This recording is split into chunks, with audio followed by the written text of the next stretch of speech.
미성년자와 이제 성인이 했을 때 미성년자끼리 하면은 법에 동의하에 한 게 아니다. 또 성폭력으로 가게 네네. 되기도 하고. 남자들은 아파요? 뭔가가 막힌 느낌? 그러니까 무조건 뭐 아프다, 무조건 피가 난다라고 우리가 음. 오르가즘 못 느낄 수 있고 사정도 못 할 수도 있다. 네. 미성년자 성관계는 불법인가요?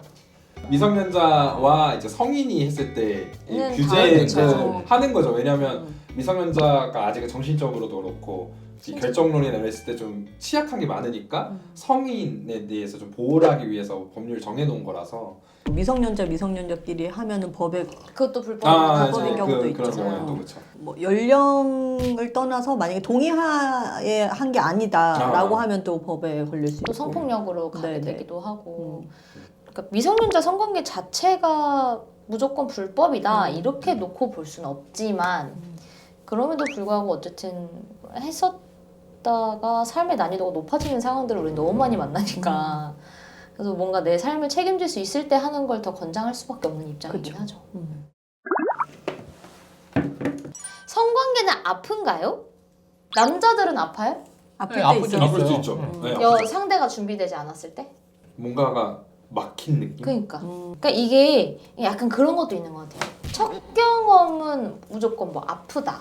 무조건 피가 난다라고 우리가 어떻게 보면 저는 이게 잘못된 인식이라고 생각하는 것 중에 하나가 첫 경험이어서 무조건 아픈 게 아니라 처음 성관계를 하게 되면 몸이 많이 긴장을 할 거고 어떻게 하는지 잘 모르고 서툴 수도 있고 사실 처음 하는 거라도 안 아프게 전 잘 할 수 있다고 생각을 하는데 이런 생각들이 너무 많아서 저는 오히려 더 처음은 다 아프다 이렇게 더 가는 것 같거든요. 근데 저는 이거 애들 물어보면 항상 얘기해. 아플 때도 있고 안 아플 때도 있다. 그래서 잘 알아야 되고 상대방과 동의해야 되고 준비되어야 되고 그러면 이제 즐길 수 있는 건데 그렇지 않으면은 이제 아프고 힘들고. 특히나 여성의 몸 입장에서는 내가 진짜 원할 때는 덜 아플 수 있거든요. 그렇죠. 근데 내가 하기 싫은데 상대가 쫄라서 계속 하게 된다?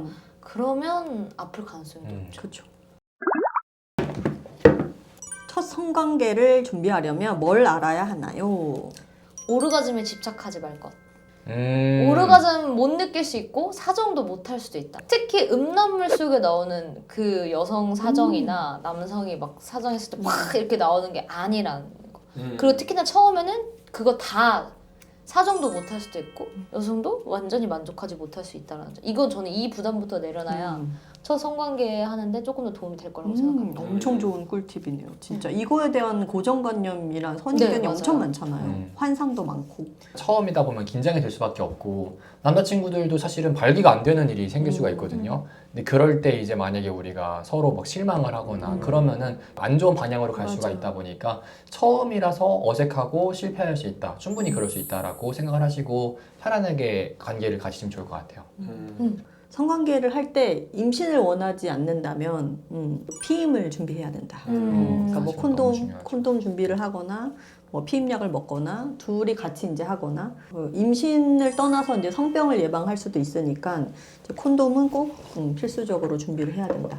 성관계 자체를 받아들일 수 있는 시기가 왔는가도 좀 생각해보면 좋겠어요. 그러니까 저는 계속 그 불안에 대한 이야기를 드리는데 이 성관계 자체가 나한테 부담이 될 수도 있단 말이죠. 이거 했다는 자체가 알려지게 되거나 뭐 엄마한테 들킬까 봐 그렇죠. 소문이 나거나. 혹은 뭐 시간이 짧아서 빨리 뭐 끝내고 싶다는 마음이 들 수도 있는 거고 환경이 이럴 수도 있고 그러면 저는 그 경험이 결국은 잘한 경험으로 남지 않을 것 같아요. 맞아요. 고추 크기나 테크닉이 아니라 성관계 자체를 내가 온전히 집중할 수 있는 타이밍이 온 건지 저는 바라라고 얘기하거든요. 그냥 막 내가 느끼고 싶다거나 섹스를 그냥 한번 해보고 싶다라는 건지 정말 이걸 내가 받아들일 준비가 된 건지 이걸 좀 생각해보면 좋겠다라는 거가 전 제 근본적인 것 같아요.